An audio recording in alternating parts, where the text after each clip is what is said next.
Hello, good evening, and welcome to episode 8 of the eFootball podcast. As always, I'm your host Dan Tracy, and he's back. It's not Everton Republic of Ireland midfielder James McCarthy. James, where have you been and how are you? I'm good. I've been away on my holidays. I've come back with an absolutely horrendous t-shirt tan, but no, I'm back and it feels good to be back actually. It's a pleasure to have you back, and also we've got a full house tonight because we've got Peter and Sam from the brilliant website psfootball.net. Peter, how are you? Not too bad, mate. Yourself? I'm all good, thank you. And Sam, how are you? Very well, thanks, Dan. Thanks for having us. It's an absolute pleasure. Don't worry about that. So, like I say, a full house. I don't think we've ever had 3 guests before, so I'm stretching the budget as much as possible. They're not getting paid. Don't worry about that. So, where else to start? But the Premier League, as always, and I think, whisper it quietly, we've got a title race on our hands. James, as you're a Spurs fan, like myself, I'll come to you in a bit. But I guess, James, we'll have to say a big thanks to Sam and Peter, because they're Man United fans. So cheers for blowing it wide open. No worries, lads. Much appreciated. Sam, I'll start with you. I guess your views on Sunday's big encounter at Old Trafford. A fair result? Yeah, I think it was a really interesting game, actually, because I thought Chelsea were woeful. Chelsea were really, really, really bad. I don't know if there's been kind of talk in the press though about possible food poisoning that went around that affected Alonso in the pre-game and maybe affected the whole team, but something certainly seemed to be up with them as a whole because they just didn't seem to be at the races at all. Even Conte on the sideline just looked kind of at a loss for any kind of ideas on what to do, and I think United and Jose had a really, really good plan that they executed really well, and I do wonder if that result is going to put some kind of jitters up Chelsea. That's right. Peter, like Sam sort of referenced, Conte never really turned up, did he?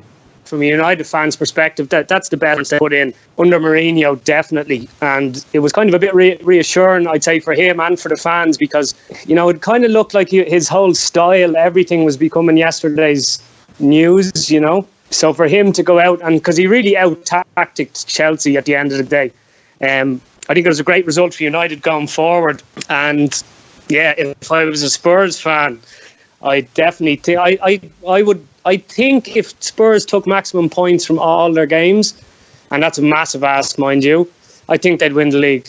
Oh, it's a bold statement. I guess, James, I'm going to have to ask you the question because I think that's what's going to need to happen, isn't it? That Tottenham are going to have to win every single game to win the title, but can they do it? I would say yes. Yeah, I look at the fixtures coming up, and I'm not really very scared of them. I think the teams that are coming up that we need to be afraid of are Man United and Arsenal, and I think they're 2 teams that we've definitely got the beating of. But the issue for me is not how good Tottenham can be. I think it's how good Chelsea can be, and I can really see Chelsea winning all of their next 6. I think they've definitely got the ability to just easily win those games. I think the Man United game, as exciting as it's made it for us, I watched the United game and I was cheering them on for possibly the first time in my entire life.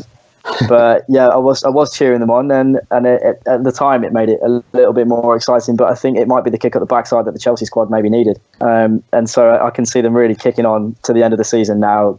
I think it's either 5 or 6 games they've got left, and I can see them winning all of them. They've got teams like Middlesbrough and Sunderland at home, which is as much as a given 3 points as you could possibly get. And Spurs have, we've got teams like United and Arsenal, but I can also see us winning those games. Arsenal, in the state they are at the moment, they're not the usual Arsenal. They've got to come to White Hart Lane, which is somewhere that we haven't lost for an awful long time. But yeah, I think the 4-point gap, we need Chelsea to slip up twice in 6. And I can't really see it happening. So it's not really a question of how good Spurs can be, but how consistent Chelsea will be to the end of the season. I think it's in their hands, and I can't see them letting it slip, not with the squad they've got, not with the players they've got.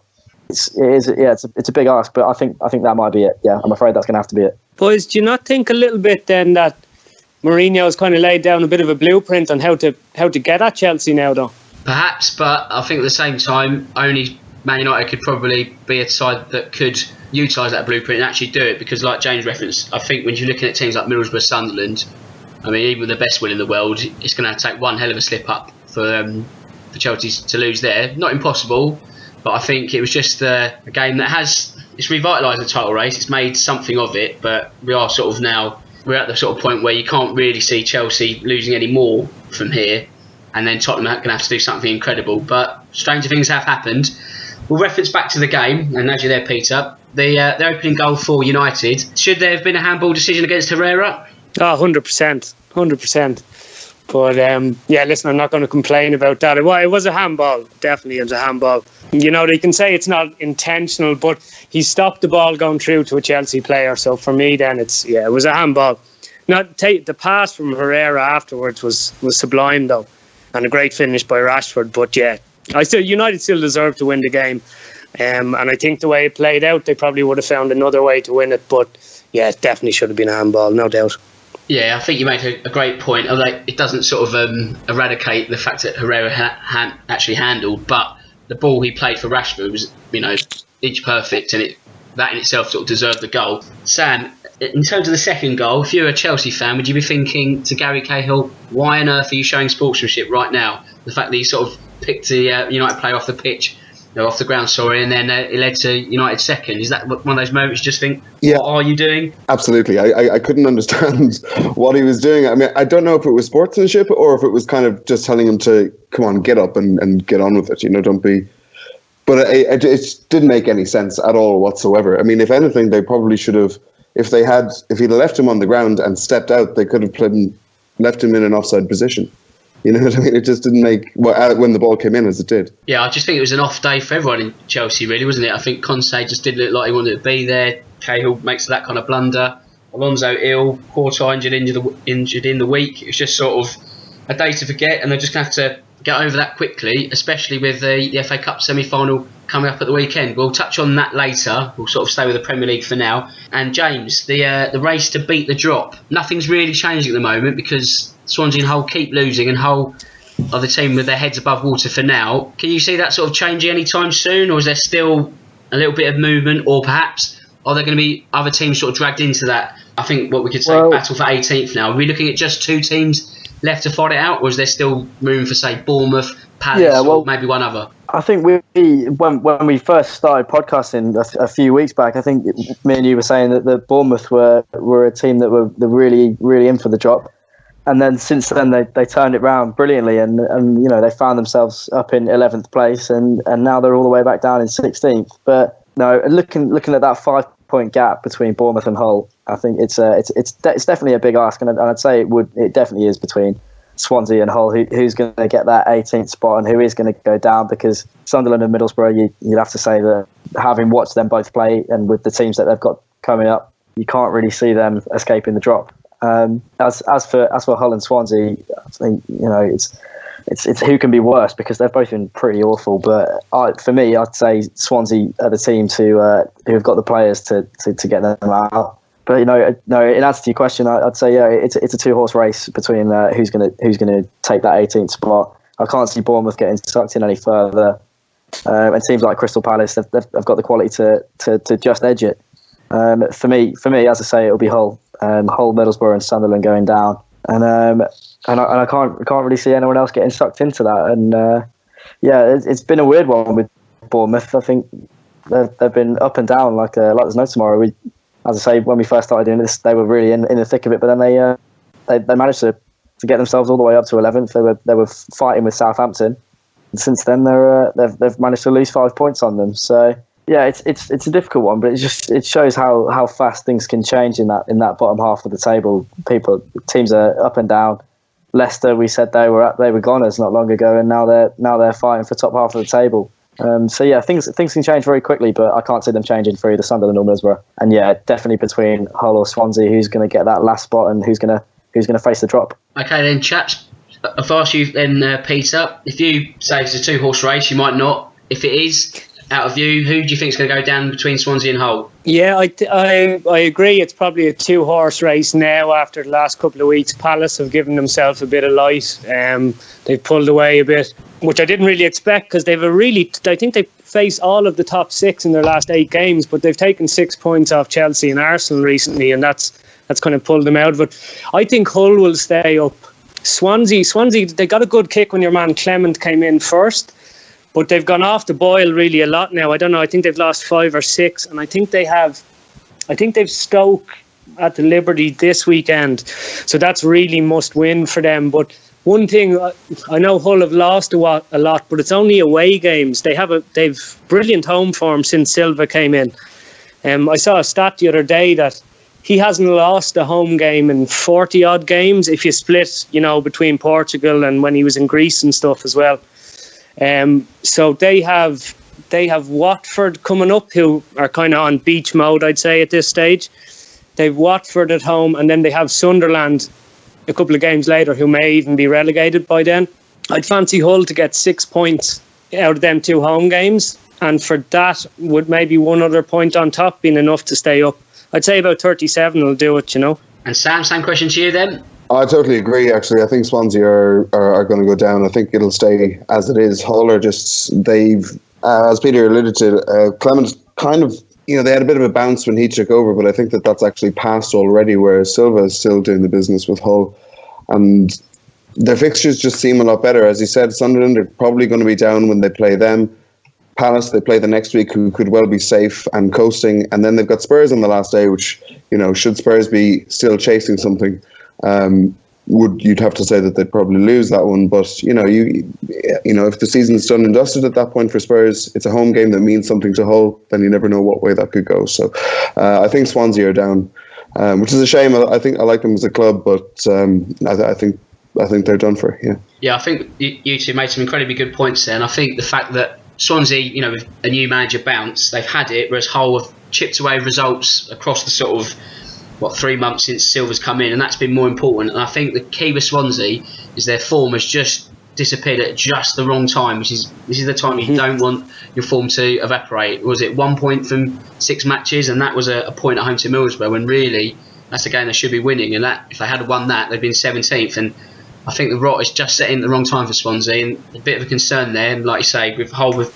perhaps better fixtures, it's going to be tight, but I think personally, I think it's a Swansea for me also. But never say never in this game. It can make fools of us, the Premier League, but we'll soon find out in the next few weeks. In terms of the top 4, nothing's really changed, has it? I mean, United won, City also, Liverpool and Arsenal picked up wins, so it's as you were really. I think James, I'll ask you, Everton. Do you not think they're probably kicking themselves that they only picked up a point out of the games between Liverpool and Manchester United? Because if they had probably picked up, say, all 6, they could be looking at a Champions League tilt themselves, couldn't they? Yeah, and it's kind of been a bit of a late charge for the Champions League places, but almost too late. Do you reckon? Yeah, I'd say too late. Yeah, because you can say they're kicking themselves for not getting 3 points, but then again, I suppose you could say that about every game. I'm kicking myself that we didn't get 3 points at Stamford Bridge. But we want to win every game, and I'd say they do. They have left it a bit late. I think it's all thanks to the big man up top. He's been doing absolute wonders for them, and I'd say he's probably carrying them a little bit, because across the rest of the park they're not the greatest. But yeah, it's a bit of a late charge. They're probably in the same position as where Arsenal are, and so if you say that are Arsenal going to get that top 4 spot, then I suppose you have to put Everton in the same bracket as them. But Arsenal have definitely got the better players across the board. Whether you think they can crack on and move into the top 4 is a different story. But yeah, no, Everton, I suppose the season didn't start too kindly for them, and so you have to be pretty happy with where they are now. The top 4 is definitely a bit of a stretch for them, I'd say, but they can hold their heads high. They've ended the season in a really good way, and they'll be in great stead for next season. That's granted they can keep hold of Lukaku. They played quite a few games more than the teams around them, so they're slightly in a false position. But if you assume that European football is going to be coming back to Goodison Park, Peter, that can't be a bad job for Ronald Koeman once again. Do you not think? No, it's top 7, isn't it, this year? Yeah, it is. So it 7 will be, yeah. Yeah, so yeah, no, I think most Toffees fans, and I have a close friend who is, they're happy enough. They would have taken that at the start of the season, But Everton fans in general, I think they're pretty confident with the stadium move, with the money coming in from this new owner, that even if Lukaku is sold, they're talking, what were they saying today, 100 million for Lukaku? I wouldn't pay it personally, but that could also be reinvested pretty well as well. They definitely have the best squad, I'd say, outside of the top 6, So with a few tweaks, take European football this year, and then they'll definitely be looking a bit of investment this summer. They'll they'll definitely be looking to kick on, I'd say. But Koeman's done a great job there again. What was 7th last season with Southampton again? So, yeah, he's done well. Yeah, it seems to be, if you want Europa League football, Koeman's your man, because that will be the 3rd successive qualification he's got across Southampton and Everton. So he's certainly the man to for the job if you want European football. And fair play to him. He's, like you say, he's done an incredible job in a short space of time. Compare them against what they did with Roberto Martinez in his last days there, and it's night and day almost. And Sam, I guess we'll come back to Lukaku, but do you reckon this is the summer he finally departs Goodison Park? Yeah, I think so. I think he has to, even if he hadn't been kind of making eyes at other clubs and signalling his intent to move on to a bigger club. I think I think Everton would almost have to sell him should an offer like 100 million come in. There's no way that they could turn that down, and the amount of rebuilding that they could do with that kind of money throughout the rest of their squad, never mind the rest of the investment that they'll get from the new owner and things like that. I think that they just have to take that. He'll be a big loss, obviously. His goals and the amount that he contributes to the side is hugely important. But I think what you could do with 100 million is going to be worth whatever you lose when he goes out there. And I think Koeman, he's shown that he's able to rebuild a squad. He did that with Southampton, and I think that he'd be well able to take them on even without Lukaku next year. I can't see anyone coming in and paying 100 million for Lukaku. If you're any top European club and you get handed 100 million pounds for one player, surely there's other players who could pop into your head before Romelu Lukaku. You could definitely get someone like Griezmann instead. I just think it's a bit, they've set their sights high and so that Lukaku's forced to stay. And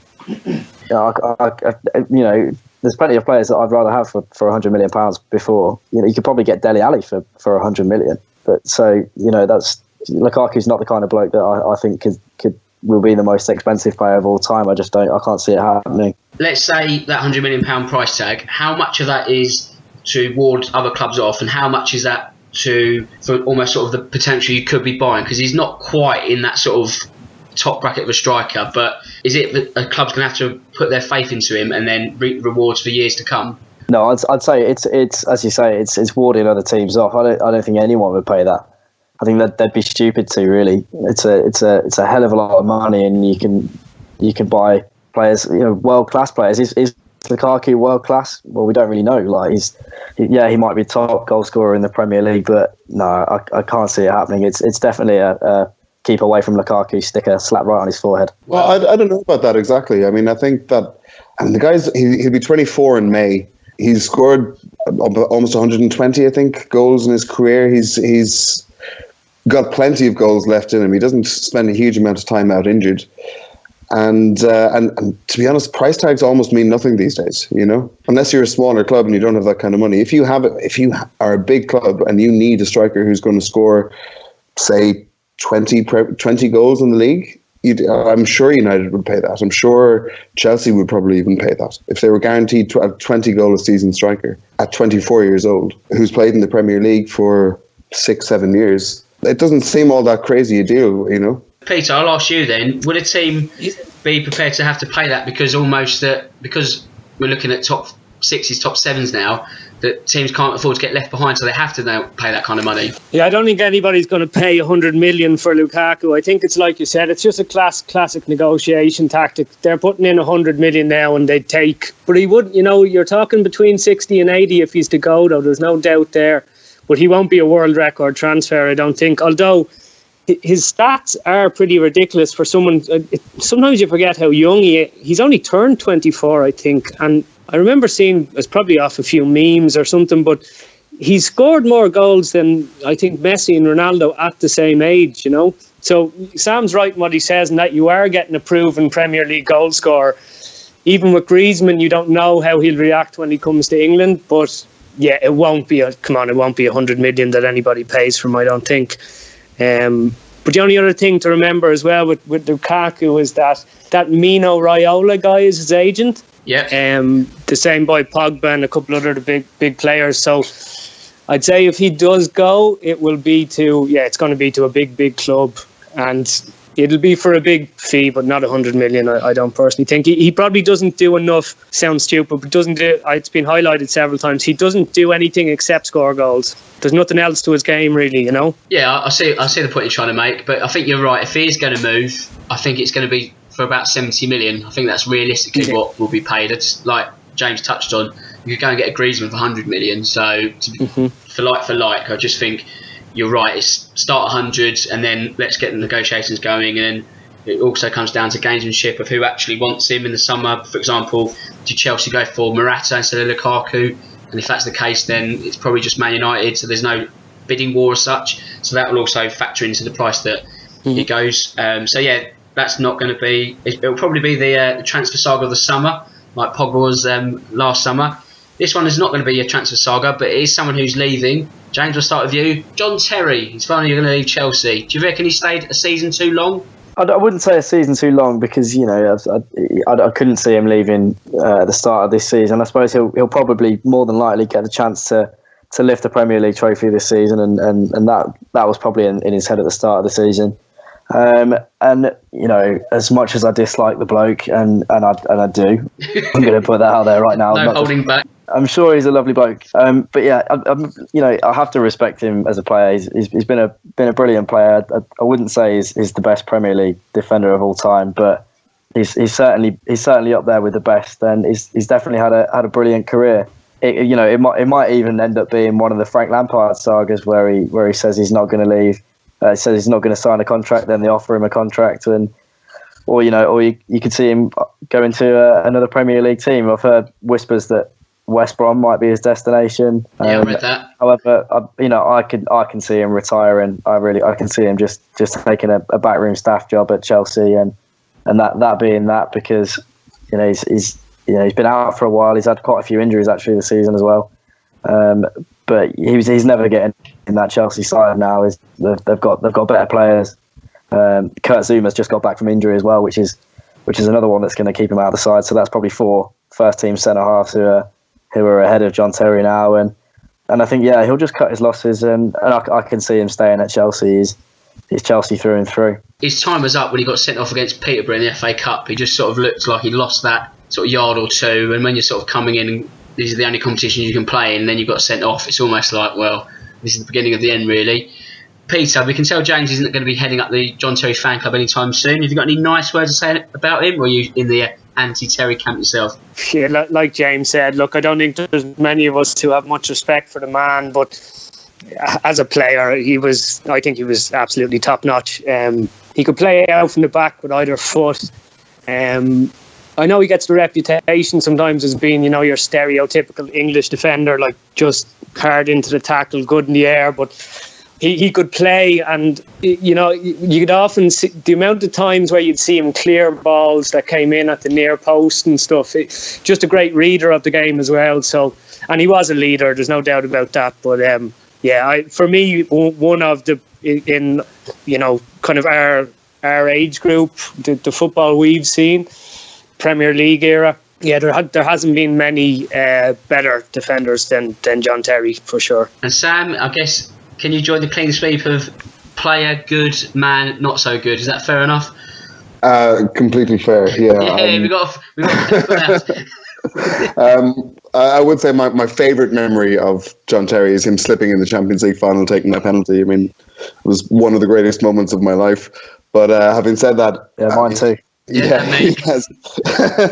he has been an absolute top class player for Chelsea, and I think he's the all-time top goal scoring defender in the Premier League era, which says that he wasn't, as Peter said, he wasn't just all hard tackles and England's brave John Terry fists in the air kind of type of thing. But I agree with James, actually. I think that he'd be better served just stepping back and stepping away from playing. I think it would probably do his career, the legacy of his career would probably stand up a lot better if he were just to walk away rather than stumble around at West Brom or Bournemouth or wherever he ends up. Well, this is it now, isn't it? You sort of get the feeling that for every season he plays from here on in, it's going to be diminishing returns, and he could then risk tarnishing his legacy. But fair play to the man. He's got an incredible trophy haul. Apologies to Chelsea fans. You might want to switch off, or you've probably had enough at this point, but please don't go away. It's not so much anti-Chelsea after this. Perhaps the FA Cup semi-final might be a bit different, but please stay. But I need to do the social media bits now, and then we'll hit the break quickly. So if you want to follow us on Twitter and Instagram, it's @e_footballnet. If you want to follow us on Facebook, it's facebook.com/efootballpage. If you want to follow us on the website, it's efootballonline.com. And if you've got any questions for the show, you can tweet me at DanTracy1983, or you can tweet at _footballnet. So that's the social media, and we will be back after this very short break. Hello, welcome back. I hope you're refreshed, had your Lucasade. We're not going to muck about, we're going to get straight into it. This week we've had the PFA Player Award nominations, and James, no Dele Alli. Is that due just to the time of the nominations, or is he sort of rightfully outside the top 6? Is that just he's missed out through timing? Yeah, I'd say it has to be. Because, you know, the guy's been in absolutely unbelievable form. He's been one of the driving forces behind the Tottenham charge for the title. You know, he scored a ridiculous amount of goals from midfield, and it's madness that he's been left out. I think it is down to timing. It has to be, because, you know, Alexis Sanchez was tearing up the league not long ago, but he's kind of gone off the boil. We haven't seen as much of him as Arsenal fans would have liked, and I think he's the one that you look at and question why he's there, because, like, yeah, he might have scored a lot of goals, but so he should in that team. You know, and he's kind of gone off the boil a little bit, while Dele Alli's been consistent all season. And as I say, as a young lad he's still a young lad, and he's scoring a lot of goals from midfield. I think it's absolutely mental that he's been left out. The rest of them you can't really argue with. You know, your Lukaku's, your Kante's, your Hazard, and your Ibrahimovic. They're all no-brainers. But, you know, I don't want to be called biased here, because I'm picking out the only Arsenal player and telling them to boot him out.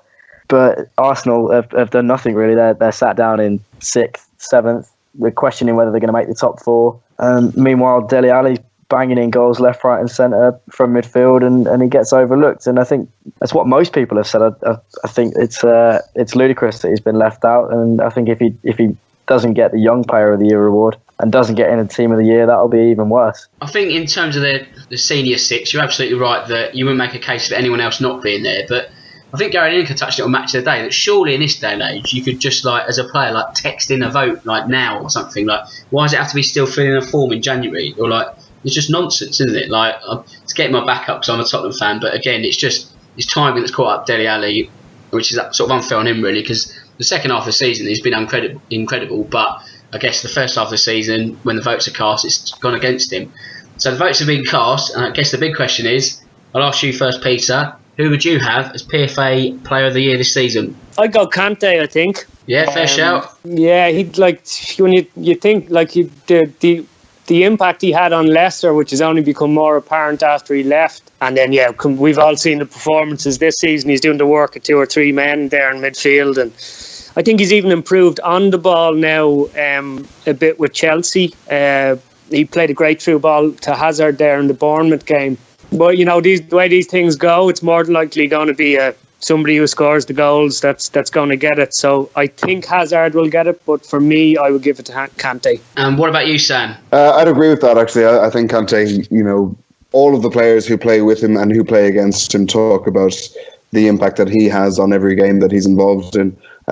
So I think there's only one winner, actually. I think that the players will go with him. I think, actually, even if you were to talk about goals, I think maybe Harry Kane and the impact that he has season after season. I think he's the first player to score over 20 goals consecutively, and I think there's only 3 or 4 other players who've done that, in three seasons.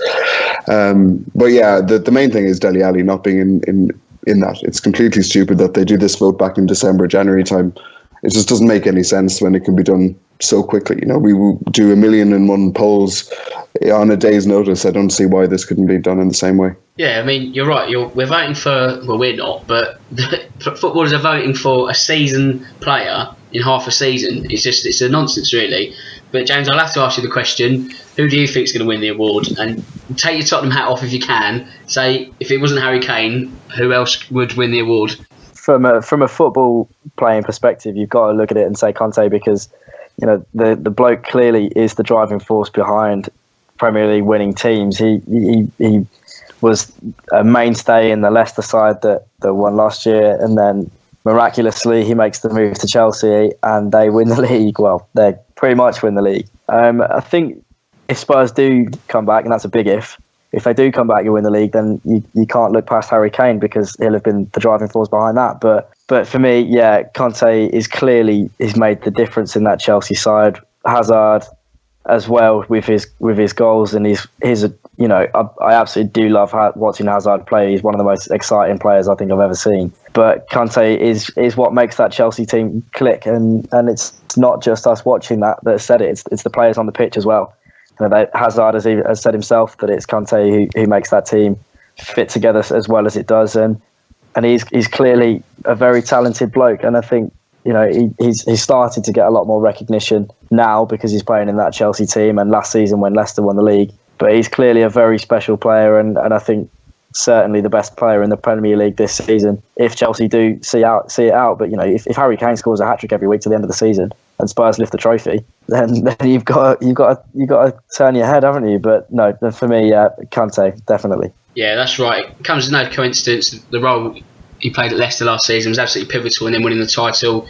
He could do exactly the same for Chelsea. So, you know, to almost win 2 titles back to back, he could also sort of win the awards that come with it. And if he does, then sort of fair play to him, because he's had another phenomenal season. Sometimes that players of that ilk that will go to, you know, they'll be a great player at a smaller club, but then they make the step up and they don't quite hit the same levels. But he's just been phenomenal, isn't he? So if he gets the awards, then he gets my blessing, if it's not Harry. So if we'll go to the young players quickly, I'll run through the 6. Dele Alli, he's actually got in this one.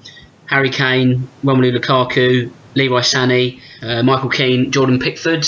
Peter, we got any picks from that one for young player? Yeah, well, I think everybody will probably agree here again. It's got to be Dele Alli again, hasn't it? Like you guys said though, but the voting thing is crazy because they can hold an election in a country in the space of 24 hours. So how they can't get 20 football teams to...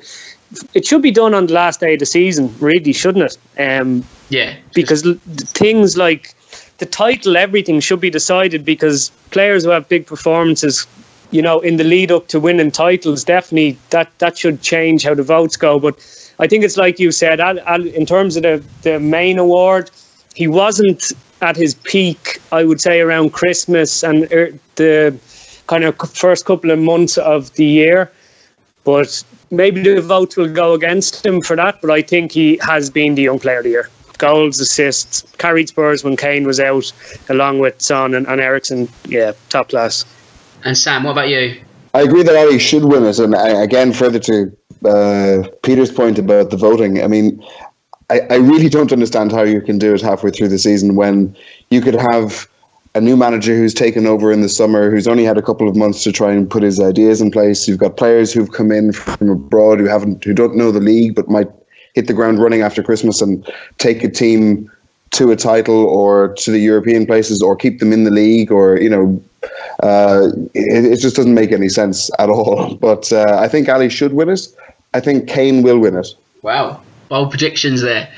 Well, yeah, it's a funny one really, because you sort of think, will Kane get overlooked because he's just in the senior awards? Does someone like Jordan Pickford deserve winning the award because he's just done so well for Sunderland, even though they sort of let him down as an outfield team?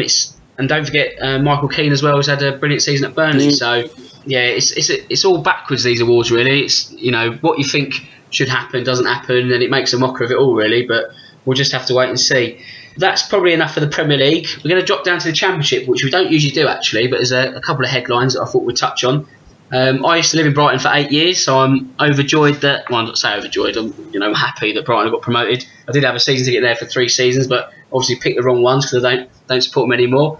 But James, they're on the up and up. How do you reckon they will fare in the Premier League next season? I think it's you know, you can say the same thing for every team that gets promoted. I think they've got a great squad. But they've got a great squad in the Championship, and so it's a big summer ahead. They need to make sure that they get the players in that's gonna help them stay in the Premier League, and that's definitely the target for the first season, is to cement that place and stay in for a second season. You know, there's a big difference between players who can do it in the Championship and players who can do it in the Premier League. I saw it with players like Rudy Gestede and the like. Adama Traore has done quite well this season actually, but last season with Villa he was atrocious. So players who can do it in the Championship don't necessarily do it in the Premier League. And so they need to make sure that they recruit well in the summer.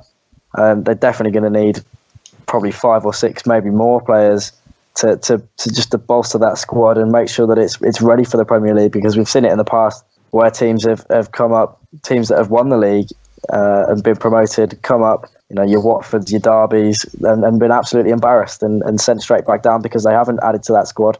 They haven't brought Premier League quality players, and it really is important. But I'm confident that Chris Hughton and Brighton can do that, because Chris Hughton's a brilliant manager. He's a clever bloke, and I think that they'll be all right. I hope anyway, because I do like Brighton. I just hope that they recruit well in the summer, because it is a really important thing, as I say. Not only that, it's a great away day. It's a great piss up. So, but also, Peter, do you reckon that they have to look at Bournemouth as sort of the template for going up next season, and sort of that stability? Well, no, I'd try and spend their money a bit better than Bournemouth, because their spending record's been pretty poor since they came up. I think it helps having Chris Hughton in there, who's already has Premier League experience. He should be the man to keep them in there for a year or two. I don't know if he's the man if they stay there to progress, but yeah, he's a solid manager. I think the key, like James said, was to get a good balance of players in, probably ones with Premier League experience, maybe a couple of 1 or 2 longer shots from abroad, but getting kind of solid Premier League players in, another 3 or 4 of them will be vital. But with the management, and they've a couple of good players there already. Knockhart, I'm looking forward to see if he can do it in the Premier League. Yeah, I'd give them a shot. They won't be far away from the relegation places, but I think they definitely have a good chance of staying up. And what I'm looking forward to, actually, I didn't even know about it until about 3 months ago. I was doing a bit of research on Palace, and they have a really strong rivalry with Brighton. Oh, so yeah. What's the name? It's the name of the. Yeah, it's the M23 Derby. It's the name of the motorway. Exactly, that's the one. So I'm looking forward to that. An interesting backstory to that as well. So I'm looking forward to that. Yeah, that will be a very feisty couple of games. Sam, I don't want to sort of look into the future too much, but say if Brighton do struggle in the first few months, and then they decide that Chris Hughton has to go, is it quite unfair that someone will get a club up to the Premier League, but then unfortunately loyalty goes out the window and it's all your hard work is forgotten? Is that just symptomatic of Premier League football these days? It is, and it isn't. I mean, it's all about results, and there's so much money involved in it now. If your kind of business model is based on you remaining in the Premier League and keeping hold of all of that money, then why would you keep somebody who's not up to the job and not able to do it? I think there are certain managers who are more suited to the Championship than they are to the Premier League. Neil Warnock and people like that are experts at bringing teams up through the Football League, but when they get to the Premier League, it's obviously a completely different ballgame. I think that Brighton will actually hold on to Hughton, though. I think that they've kind of got a bit more of a kind of a softly kind of slower approach than Bournemouth, for example, who you mentioned. I think they'll probably do something a bit more like Burnley. They've said already that they're not going to spend a huge amount of money. I think they might come up. They'll probably, of course, they'll add to the squad and they'll do their best to get themselves ready for the Premier League. But I think that this first season in the Premier League will be more about kind of experiencing it and seeing what they can do. And then should they go down, use the parachute money and use the experience that they have to have another go at it the next year. They've stuck with Hughton through a couple of semi-final playoff losses, and they didn't bin him out then. They didn't try to reinvent things or change things then. They stayed with him. He's brought them up now, and I think that even if they do go down next year, I think they may stay with him and give him another chance to come back in and build on that. Yeah, they're fair points you made, actually. It's actually good to see, and it's not the norm, and they're not sort of a trigger happy club as some might be. So that's good to see. Someone you could say is trigger happy, or a club is Birmingham. I know they didn't sack Gianfranco Zola, but he walks. But my God, what a bad decision that was to appoint him. James, the question I'll ask is, do you reckon Zola's been a bit cowardly, where he's looked at it and thought, oh, hang on, Birmingham derby at the weekend and we're in a right mess, and he hasn't got the bottle for it anymore? It could be taken both ways. You could take it in that way, but you could probably say well done to Zola, in fact, for admitting that he wasn't good enough. He actually said Birmingham deserved better, which is something that we all obviously agree with, because it's a club that I've spent an awful long time attending. I've been to the ground multiple times. I've spent a lot of time at Birmingham, And so it's a club that's very close to my heart, and to see it in the state that it was, don't get me wrong, we've seen Birmingham City in some bad states in the last few years, in my lifetime, in fact. But this one was absolutely awful. It was just baffling, the decision to sack Gary Rowett and bring in Gianfranco Zola. But I think the team really can recover now. I think this is the time, and I think Harry Redknapp could be the man to do that. He's as much stick as he gets. He does know his football. He knows his stuff, and I really do hope, because it's a club that's very close to my heart, and I hope that they do sort it out, and I hope they do the Villa over on at the weekend. It would really make me happy. Peter, do you reckon Harry Redknapp could be the saviour? Yeah, but there's no transfer window, so there's not as much fun for the rest of us, really, is there? But that's very true. I'd say he's been promised a serious bonus for pulling them up the league anyway, because I doubt Harry does much things for cheap. It'll be a test for him. It's a long time since he was in the Championship, and let's be honest, the last time, the QPR, that was a disaster. He jumped ship. Do you remember he brought Hoddle in there, and they were going to play 3-5-2 and all That's this? Right, yeah. And Didn't it? Yeah. Didn't go well at all. Strange situation. Normally he's the kind of guy who goes in the January or in the summer where I know he doesn't like to be called it, but he really is a wheeler dealer where he can move things around a little bit and shock a few people. But I think he'll do just about enough. But I don't think he'll do something so special that clubs in the Premier League will be falling over to offer him a job again, if you know what I mean. Sam, I don't know if you saw his comments that he's been making today, but has he almost put himself in a win-win position where if they stay up, it's, I've done a miracle, but if they go down, it's, the score wasn't good enough anyway. It was a job, it was too big for me. What do you reckon? I just think that's a bit of a cop-out, really. I think he might get a bit of a reaction, and maybe they'll get a result against Villa. I don't think that I just don't understand what Birmingham are doing, really. I mean, Zola, that appointment was completely stupid. They said that they brought him in because he'd be able to attract better players. I guess their thinking is kind of the same with Harry Redknapp, given that he brings players in. So maybe they have a view that he'll stick around through the summer and then have that opportunity. I don't know if he's bothered, to be perfectly honest. I don't know if he's fully committed to any kind of project. He certainly hasn't seemed to be for quite a while. I don't know. I think he's picking up a quick paycheck, and I think that's it. Yeah, I think you're right. I mean, to be fair, he's 70 years old. You've got to remember that. He's not, quite the spring chicken he was when he was going for the England job. But so that's the Championship. And now let's wrap it up with the FA Cup semi-finals. We'll do Chelsea Spurs to finish, but we'll touch on City and Arsenal because I haven't really sort of spoken about them in this show. So I guess the obvious question is, Peter, who do you think is going to win out of City and Arsenal? I think if Vincent Kompany plays, City win comfortably.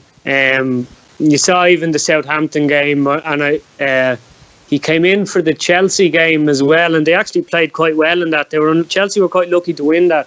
They're a different team when he's there, because even going in the Arsenal game a few weeks ago, that was a strange game. You remember the last 20 minutes just kind of played out. Yeah. No intensity, anything. They're both capable of being brilliant or terrible, City and Arsenal.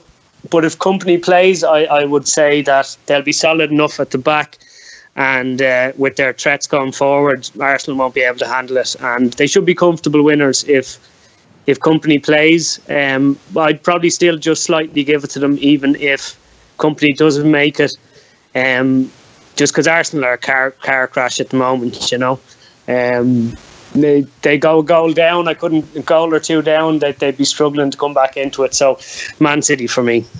Okay, and Sam, I'll ask you the same question in a minute. But firstly, I don't know if you saw their game against Middlesbrough last night, but them playing three at the back, is that something that Wenger might try on Sunday, or is that something a bit of a red herring? And also, of course, who do you think is going to win the semi-final on Sunday? I think he will probably try it against City. I think that he probably would have viewed the Borough game almost as a training session. I'm sorry, Borough they're just dreadful. They're so bad. They're rubbish. They're probably one of the. I mean, Sunderland are a worse football team, but Borough are one of the most uninspiring, interesting teams who've played in the league in absolutely ages. So I think the only reason why you would play three at the back against them is to prepare for City. It doesn't make sense otherwise. Having said that, they still conceded a goal to Middlesbrough, which is completely unheard of as well. So no, I don't think that Arsenal are going to win. I think City will have far too much for them, and as Peter said, if they go a goal behind, they don't seem to have the kind of strength of character to get back into a game like that. I think their heads will drop, and it could be 3. You never know. Well, it could get quite toxic if it ends up being 3+. But James, I guess big ramifications in this game, because if Arsenal do go out, that's their hopes of any trophy gone this season. Does that perhaps push Wenger closer to the exit door, or can he still somehow salvage another season or two at the Emirates if they do lose to City on Sunday? I can see him salvaging another couple of years. Yeah, I think obviously Arsenal fans won't take it very well. I think City are definitely going to have too much for Arsenal, especially with the Vincent Kompany point, because that Southampton game, he was an absolute rock, chipped in with a goal as well. But in games gone past for City, you can see goals that they've conceded that wouldn't have been conceded if Vincent Kompany was there, and you can tell that he's a leader. There's a root at the back. He brings out the best in everyone else. And if Arsenal are attacking with, they're relying on Alexis Sanchez to pull something out of the bag, and I'm pretty sure Vincent Kompany can have one player in his back pocket. And so, yeah, going back to Wenger, I think we've said it before. The treatment of the bloke's probably a little bit unfair considering the success he's had in years gone by. But yeah, I can still see him. I can see him riding the coattails for another few years. Actually. Oh dear. Well, they can't be very happy with it. I'm buzzing with it. I hope he stays forever. But Wenger in. Yeah, totally. I'm gonna hire out a plane and fly Wenger in across Wembley. Maybe it'll be the pick me up, the boost that Arsenal need. A nice win at Wembley might just be the kick at the backside that they need, and it might help them kick on for the rest of the season. I think City will win. I don't think they'll sort of thump them. I don't think it'll be like a landslide, but I do think they'll win. I think Peter touched on a very sort of weird occasion at the Emirates a few weeks back where neither team wanted to lose, did they? It was almost like Harlem Globetrotters towards the end. They were sort of like passing it end to end, and it just got a bit silly really. The intensity was gone. So you'd hope for more on Sunday, which I'm sure there will be. But I think it'll be a City win. So that's a City clean sweep. So that's Sunday taken care of. But the main event is Saturday. It's Chelsea versus Tottenham. And Peter, which way do you see this one going? If I was a betting man, which I am, I would back a draw after 90 minutes. I think it's going to be close. And then extra time and penalty. I think it'll go extra time, potentially even penalties. And I am going to go for Chelsea. Oh dear. Just thought I'd throw it out there. But it has this game. Like you tried to both the Spurs fans tried to talk me out of saying that Spurs can win the league earlier. But do you not think as well? Like if Spurs go and beat them because they were unlucky against at Stamford Bridge earlier, they played them off the park at White Hart Lane. You said to me earlier, Dan, about not all teams could do that to Chelsea. What United did, Spurs most definitely could. Yeah, sure. Then it'll be they leave one on Chelsea now in the FA Cup. That'll be 3 games out of 4 that they've lost. Then they have Southampton and Everton away. I know it's not in the Premier League, but this game could also have a big impact on the running. But it's going to be tight. It's going to be very, very tight. 2 top teams, draw after 90 minutes, and I kind of only said Chelsea to go against you. I think it'll go to penalties. Yeah. To be fair, thought it'd spice it up a bit. Well, I think it'll go to penalties, and then it's a lottery. Well, exactly. If you're going to predict penalties, it's unfair to say, it's a 1 in 2 chance, isn't it? But I can see. I think you guys are forgetting the fact that Spurs completely lose the ability to play football when we enter Wembley Stadium. That's true. Yeah. That is true. Yeah. I've been seeing us play at Wembley this season.